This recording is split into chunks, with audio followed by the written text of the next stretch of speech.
boys, parties, style, fame, She likes glamour, runway, style, fame.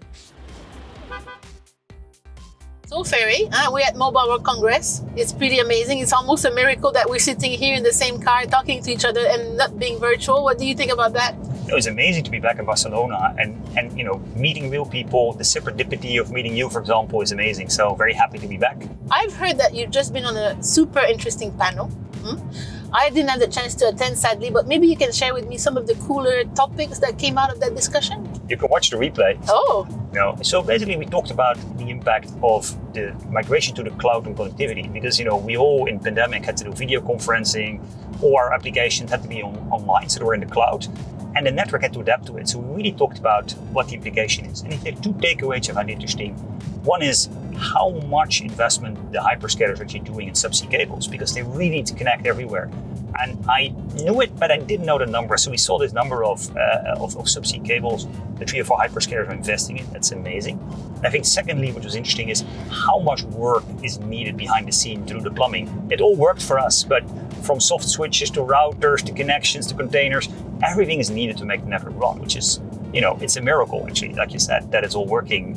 From one day to the other, we all went online and the network kept up. So that's quite amazing. okay. Good start. So you're a senior partner at McKinsey. Supposedly you're an IoT guru. I'm an aspiring IoT guru. So I lead our Center for Advanced Connectivity, which is all about 5G.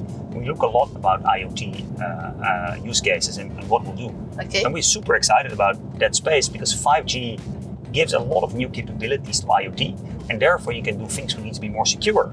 You can do things that need lower latency, like for example, smart cameras in agriculture, which you can see, is it wheat or is it crop? And do I need to put fertilizer or pesticide? So these kind of things didn't happen before, and now you can actually do. So there are tons and tons of use cases which we now finally can deploy. And it's super interesting because you need a different network. You need a network that knows the application. You need a network that is programmable. So I'm super pumped about the combination of IoT and 5G. And to do a big number on it, we believe there's about 4 to 6 trillion of value to be captured on this topic by 2030.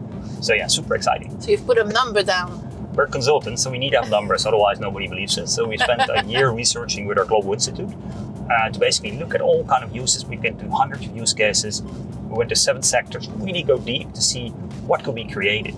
And interestingly enough, it's a big number, 4 to 6 trillion, but 80% can be done today. So there's no need to wait. You can start today, actually, on doing this kind of stuff. So really excited. Okay. And you've talked about 5G and IoT, and I'm in the wholesale space. I'm not a guru, but I've been in the wholesale space for a long time.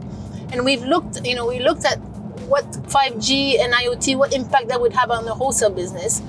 Up to recently, we didn't really know how it would impact or if wholesalers could use their capability to address IoT and generate new revenue. But what's your view? What's your view of the future of wholesale as a whole?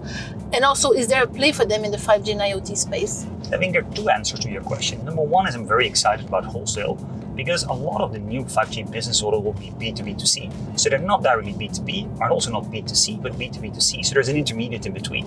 Now that intermediate can be the telco, but that intermediate can also be the wholesaler.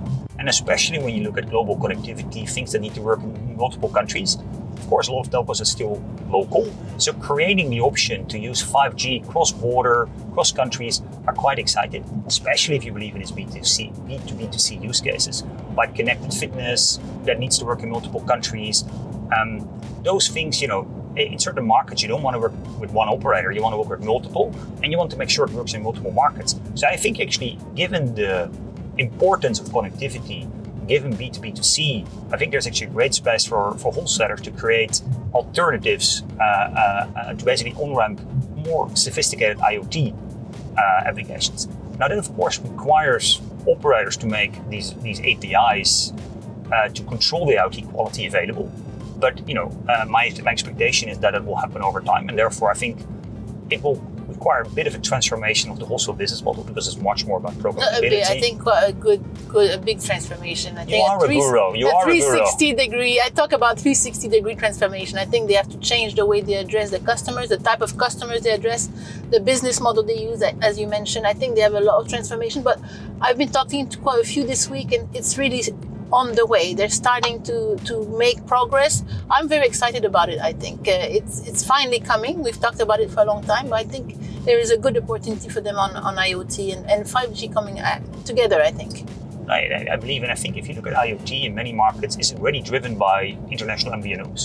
So I'm actually quite excited they could lead the way. But again, it requires these APIs from the operators to become available in the coming period. And to your point, the IoT companies to add that additional value, because it's not about megabytes and a SIM card. It's about quality of service. It's about latency. It's about security.